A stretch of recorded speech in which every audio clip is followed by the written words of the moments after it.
बिस्मिल्लाहिर्रहमानिर्रहीम। अस्सलाम वालेकुम। Physics class 9 chapter number 4 turning effect of forces. आज हम इसका section A multiple choice question करेंगे। एमसीक्यूज नंबर 1 है a pair of unlike parallel forces having different lines force produce. एक अनलाइक पैरेलल फोर्सेस का पेयर जिनकी फोर्स लाइन डिफरेंट हो वो क्या प्रोड्यूस करती हैं। ऑप्शन ए है equilibrium, option B torque, option C a couple, option D unstable equilibrium. Unlike parallel forces जिनकी फोर्स लाइन डिफरेंट हो, फोर्स लाइन डिफरेंट होने का मतलब है यानी दोनों फोर्सेस की डायरेक्शन ऑपोजिट हो, तो ऐसी unlike parallel forces couple produce करती हैं। एमसीक्यूज नंबर 1 का आंसर आएगा option C couple. Unlike parallel forces का पेयर जिनकी फोर्स लाइन डिफरेंट हो वो कपल प्रोड्यूस करती हैं। एमसीक्यूज नंबर 2 है head to tail rule can be use to add dash forces. Head and tail rule जो है वो कितनी फोर्सेस को ऐड करने के लिए यूज़ किया जा सकता है। ऑप्शन ए है 2, option B 3, option C 5, option D any number of. तो हेड एंड टेल रूल के ज़रिए हम जितनी भी फोर्सेस हों, चाहे वो उनकी तादाद कितनी भी हो, उन सबको ऐड कर सकते हैं। तो एमसीक्यूज नंबर 2 का आंसर आएगा option D any number of. हम कितनी भी तादाद की फोर्सेस को ऐड कर सकते हैं हेड एंड टेल रूल से। एमसीक्यूज नंबर 3 है a force of 15 Newton makes an angle of 60 degree with horizontal. एक 15 न्यूटन की फोर्स है जो कि एक्स एक्सिस के साथ 60 का एंगल बना रही है, यानी थीटा जो है वो 60 डिग्री है और फोर्स है 15 Newton. It's vertical component will be. तो हमें इसका वर्टिकल कंपोनेंट फाइंड करना है। आपको पता है फोर्स एफ का वर्टिकल कंपोनेंट क्या होता है, एफ वाई होता है। हमें एफ वाई इसके अंदर फाइंड करना है। ये एक छोटा सा न्यूमेरिकल है, इसको हम सॉल्व करते हैं। सबसे पहले डेटा देख लीजिए। फोर्स कितनी है इसके अंदर 15 न्यूटन और थीटा कितना है, थीटा है 60 डिग्री। और हमें फोर्स का वर्टिकल कंपोनेंट यानी एफ वाई इसके अंदर फाइंड करना है। एफ वाई फाइंड करने के लिए हम क्या करते हैं, हम फोर्स एफ को साइन थीटा से मल्टीप्लाई कर देते हैं। F Y will be equals to F multiply by sine theta. अब एफ की जगह इसकी वैल्यू सब्स्टिट्यूट करते हैं और थीटा की जगह थीटा की वैल्यू। फोर्स हमारे पास है 15 न्यूटन, फोर्स की जगह हमने लिख लिया 15 मल्टीप्लाई बाय साइन थीटा की जगह हम लिखेंगे 60 डिग्री। जितना हमें एंगल दिया होता है उतना हम इसके अंदर लिख लेते हैं। तो 15 मल्टीप्लाई बाय साइन 60 हो गया। F Y will be equals to 15 multiply by, अब साइन 60 की वैल्यू आप चाहे तो कैलकुलेटर में देख लें, वरना आपकी बुक के अंदर भी पेज नंबर 92 पे एक छोटा सा चार्ट है जिसके अंदर साइन कॉस और टेन थीटा की वैल्यूज़ हैं। ठीक है, तो साइन 60 की वैल्यू क्या है, साइन 60 की वैल्यू है 0.866। 0.866 को हम फोर्स यानी 15 से मल्टीप्लाई करेंगे, हमारे पास एफ वाई आ जाएगा 12.99 न्यूटन। इसको हम राउंड ऑफ कर देते हैं। इसके लास्ट डिजिट को देखें 9 है, 9 जो है 5 से बड़ा है, तो इसको हम रिमूव कर देंगे और यहाँ पे 1 ऐड कर देंगे। जब यहाँ 9 में 1 ऐड होगा तो क्या बन जाएगा, यहाँ पे 10 हो जाएगा। 10 हो जाएगा तो 1 यहाँ चला जाएगा। तो यहाँ पे देखें दोनों तरफ 0 हो गया, तो यहाँ पे 12 था, 12 के अंदर 1 प्लस हो जाएगा 13 हो जाएगा। तो ये राउंड ऑफ हम करें तो कितना बन रहा है, 12.99 का राउंड ऑफ हो रहा है 13 न्यूटन। तो हमारे पास y कंपोनेंट की वैल्यू आ रही है 13 न्यूटन। एक बार और मैं आपको इसका क्वेश्चन रीड कर देती हूँ। 15 न्यूटन की फोर्स है और 60 डिग्री का एंगल बना रही है हॉरिजॉन्टली। इसका वर्टिकल कंपोनेंट हमें फाइंड करना है। ऑप्शन ए है 15 न्यूटन, ऑप्शन बी है 10 न्यूटन, ऑप्शन सी है 13 न्यूटन, ऑप्शन डी है 7 न्यूटन। अब देखें इसके अंदर कहीं भी 12 न्यूटन नहीं है, ना ही कोई पॉइंट में है। जब हम 12.99 का राउंड ऑफ करेंगे तो 13 न्यूटन बनेगा। तो एमसीक्यूज नंबर 3 का आंसर आएगा option C 13 newton. MCQs number 4 है a body is in equilibrium when it has. एक बॉडी उस वक्त इक्विलिब्रियम में होती है, हमें बताना है कब इक्विलिब्रियम में होती है। ऑप्शन ए है यूनिफॉर्म स्पीड, जब वो यूनिफॉर्म स्पीड से मूव कर रही हो। ऑप्शन बी है यूनिफॉर्म एक्सीलरेशन, जब उसका यूनिफॉर्म एक्सीलरेशन हो। ऑप्शन सी है बोथ ए एंड बी, यानी यूनिफॉर्म स्पीड भी हो और यूनिफॉर्म एक्सीलरेशन भी हो। ऑप्शन डी है जीरो एक्सीलरेशन, जब उसके अंदर किसी भी किस्म का एक्सीलरेशन ना हो, ना ही उसके अंदर लीनियर एक्सीलरेशन हो और ना ही एंगुलर एक्सीलरेशन हो। क्वेश्चन आंसर के अंदर इक्विलिब्रियम की डेफिनेशन पढ़ी थी। इक्विलिब्रियम की डेफिनेशन क्या है, कोई बॉडी उस वक्त इक्विलिब्रियम में होती है जब उसके अंदर लीनियर और एंगुलर किसी भी किस्म का एक्सीलरेशन ना हो, यानी उसके अंदर जीरो एक्सीलरेशन हो। तो एमसीक्यूज नंबर 4 का आंसर आएगा option D zero acceleration. MCQs number 5 है a body is in stable equilibrium after slight tilt if it's centre of gravity. एक बॉडी को अगर हम थोड़ा सा स्लाइटली टिल्ट कर दें, यानी कि थोड़ा सा मूव कर दें और वो वापस अपनी पोजीशन पर आ जाए, तो हम कहते हैं कि उसके अंदर स्टेबल इक्विलिब्रियम है। तो हमें बताना है कि जब कोई बॉडी स्टेबल इक्विलिब्रियम में हो तो उसका सेंटर ऑफ ग्रेविटी कहाँ होता है। ऑप्शन ए है remains above the point of contact, contact के पॉइंट के ऊपर होता है। ऑप्शन बी है remain on one side of the point of contact, contact के एक साइड पर होता है। ऑप्शन सी है passes over the point of contact, point of contact से गुजर रहा होता है। ऑप्शन डी है इज एट लोएस्ट पोजीशन, उसकी लोएस्ट पोजीशन पे होता है। जब कोई बॉडी स्टेबल इक्विलिब्रियम में होती है तो उसका सेंटर ऑफ ग्रेविटी उसकी लोएस्ट पोजीशन पर होता है। तो MCQ नंबर 5 का आंसर हम लगाएंगे option D is at lowest position.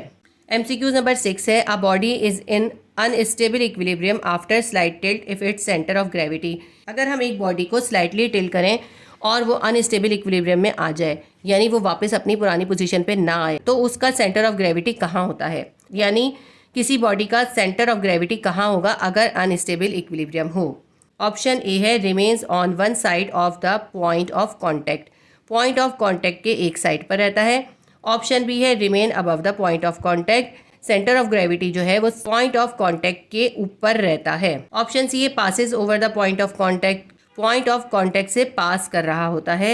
Option D है is position at its bottom, centre of gravity की पोजीशन उसके बॉटम में होती है। अनस्टेबल इक्विलिब्रियम के अंदर कभी भी बॉटम के अंदर सेंटर ऑफ ग्रेविटी नहीं होता। सेंटर ऑफ ग्रेविटी बॉटम के अंदर होने का मतलब है लोएस्ट पोजीशन पे होता है। लोएस्ट पोजीशन पे सेंटर ऑफ ग्रेविटी जो होता है वो स्टेबल इक्विलिब्रियम में होता है, तो इसलिए ये लास्ट वाला तो इसके अंदर नहीं आएगा। जब किसी बॉडी के अंदर अनस्टेबल इक्विलिब्रियम होता है, यानी हम उसको स्लाइटली टिल्ट करें, वो वापस अपनी पुरानी पोजीशन पे ना आए, तो उसकी वजह ये होती है क्योंकि उसका सेंटर ऑफ ग्रेविटी जो होता है पॉइंट ऑफ कॉन्टैक्ट के ऊपर होता है। तो MCQ नंबर 6 का आंसर आएगा option B remains above the point of contact, point of contact से ऊपर रहता है। MCQ नंबर 7 है a body is in neutral equilibrium when its centre of gravity. तो हमें बताना है कि न्यूट्रल इक्विलिब्रियम के अंदर सेंटर ऑफ ग्रेविटी की पोजीशन क्या होती है। ऑप्शन ए है is at lowest position, lowest position पे नहीं होता। मैंने आपको बताया अभी कि लोएस्ट पोजीशन के ऊपर स्टेबल इक्विलिब्रियम होता है। ऑप्शन बी है remain at same height, neutral equilibrium के अंदर centre of gravity same height पर रहता है। ऑप्शन सी है is eight highest position, centre of gravity जो है उस बॉडी के हाईएस्ट पोजीशन पे होता है। Option D is at its base, उसकी बेस में होता है। बेस में भी नहीं होता। देखें लोएस्ट पोजीशन और बेस इसका मतलब सेम ही है। न्यूट्रल इक्विलिब्रियम के अंदर सेंटर ऑफ ग्रेविटी जो है उसी सेम हाइट पर रहता है। तो MCQ नंबर 7 का आंसर आएगा option B remains at same height, same height पर ही रहता है सेंटर ऑफ ग्रेविटी, ना लोअर होता है ना ही अबव होता है। MCQ नंबर 8 है Bunsen burner is made stable by, Bunsen burner को स्टेबल कैसे करते हैं। अभी मैंने आपको समझाया कि स्टेबल इक्विलिब्रियम के लिए सेंटर ऑफ ग्रेविटी को बेस में होना चाहिए या लोएस्ट पोजीशन पे होना चाहिए। तो बंसन बर्नर के अंदर स्टेबल इक्विलिब्रियम के लिए हम क्या करते हैं, उसकी बेस का जो एरिया होता है उसे बढ़ा देते हैं। जब बेस एरिया बढ़ जाता है तो उसका सेंटर ऑफ ग्रेविटी जो होता है वो उसके लोएस्ट पोजीशन पे आ जाता है। इस तरह वो बैलेंस हो जाता है। तो MCQ नंबर 8 के ऑप्शन पढ़ लेते हैं हम। ऑप्शन ए है इंक्रीजिंग इट्स लेंथ, यानी अगर हम बंसन बर्नर की लेंथ को बढ़ा दें तो क्या वो स्टेबल हो जाएगा? नहीं, लेंथ बढ़ाने से स्टेबिलिटी को कोई फ़र्क नहीं पड़ता। ऑप्शन बी है इंक्रीजिंग इट्स मास, अगर हम उसका मास बढ़ा दें तो स्टेबल हो जाएगा, ये भी रॉन्ग है। ऑप्शन सी है डिक्रीजिंग इट्स बेस एरिया, अगर हम उसके बेस एरिया को छोटा कर दें, कम कर दें, तो क्या बंसन बर्नर स्टेबल हो जाएगा, ये भी रॉन्ग है। ऑप्शन डी है इंक्रीजिंग इट्स बेस एरिया, हम उसके बेस एरिया को बढ़ा दें। देखिए अगर हम बेस एरिया को बढ़ा देंगे तो बंसन बर्नर जो है वो स्टेबल हो जाएगा। उसकी वजह यह है कि बेस एरिया बढ़ाने से उसका जो सेंटर ऑफ ग्रेविटी है वो लोएस्ट पोजीशन पे होगा, इसलिए वो स्टेबल इक्विलिब्रियम अटेन कर लेगा। तो MCQ नंबर 8 का आंसर आएगा option D increasing its base area. MCQ number 9 है a tight rope walker carries a long pole to. देखिए जो रस्सी के ऊपर चल रहे होते हैं ना, एक्रोबैट कर रहे होते हैं, बहुत पतली रस्सी के ऊपर चल के दिखाते हैं। तो जब एक्रोबैट करने वाले किसी टाइट रस्सी के ऊपर चल रहे होते हैं तो उनके हाथ के अंदर एक लंबा सा डंडा भी होता है, एक लंबा सा पोल हाथ में रखते हैं।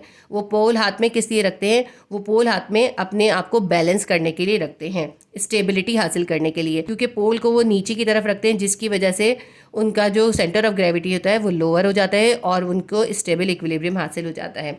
तो स्टेबिलिटी हासिल करने के लिए, सेंटर ऑफ ग्रेविटी को लोअर करने के लिए रस्सी पे चलने वाले जो एक्रोबैट्स होते हैं वो एक लंबा सा डंडा या पोल अपने हाथ में रखते हैं। तो MCQ नंबर 9 में दोबारा रीड करती हूँ। A tight rope walker carries a long pole to.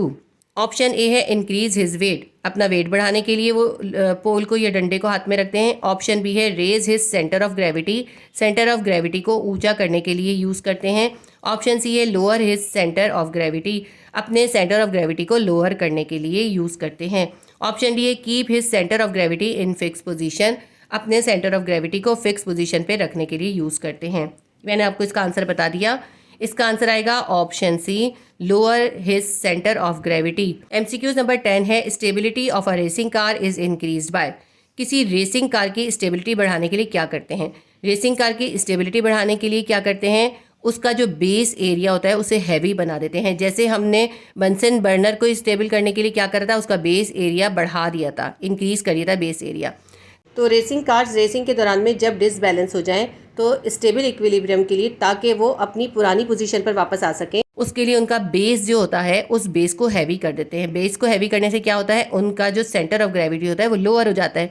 जब सेंटर ऑफ ग्रेविटी लोअर हो जाता है तो स्टेबल इक्विलिब्रियम हासिल हो जाता है। तो एमसीक्यू नंबर 10 के पहले ऑप्शन पढ़ लेते हैं। ऑप्शन ए है increasing its height, racing car को स्टेबल करने के लिए उसकी हाइट को इंक्रीज कर देते हैं, ये रॉन्ग है। ऑप्शन बी है raising it's centre of gravity, उस गाड़ी का सेंटर ऑफ ग्रेविटी जो होता है उसको इंक्रीज कर देते हैं। ऑप्शन सी है डिक्रीजिंग इट्स विड्थ, गाड़ी की चौड़ाई को बढ़ा देते हैं, विड्थ को ज़्यादा कर देते हैं। ऑप्शन डी है lowering it's centre of gravity, उसके सेंटर ऑफ ग्रेविटी को लोअर कर देते हैं। तो एमसीक्यूज नंबर 10 का आंसर आएगा option D lowering it's centre of gravity, गाड़ी के सेंटर ऑफ ग्रेविटी को लोअर कर देते हैं। उसको लोअर करने के लिए क्या करते हैं, by making cars base heavy at bottom, गाड़ियों का बेस जो होता है बॉटम से हैवी कर देते हैं, जिससे सेंटर ऑफ ग्रेविटी लोअर हो जाता है और रेसिंग कार जो होती हैं वो स्टेबल हो जाती हैं। सेक्शन ए के तमाम एमसीक्यूज कंप्लीट हो गए। उम्मीद करती हूँ आपके लिए हेल्पफुल रहे होंगे। अगर मेरी वीडियोस आपके लिए हेल्पफुल रहती हैं तो वीडियो को लाइक करा करें, शेयर करें और सब्सक्राइब कर लीजिए अगर आपने सब्सक्राइब नहीं किया है तो, ताकि आपको तमाम इंपॉर्टेंट टॉपिक्स की वीडियोज़ ईजिली अवेलेबल हो सकें। अल्लाह हाफिज़।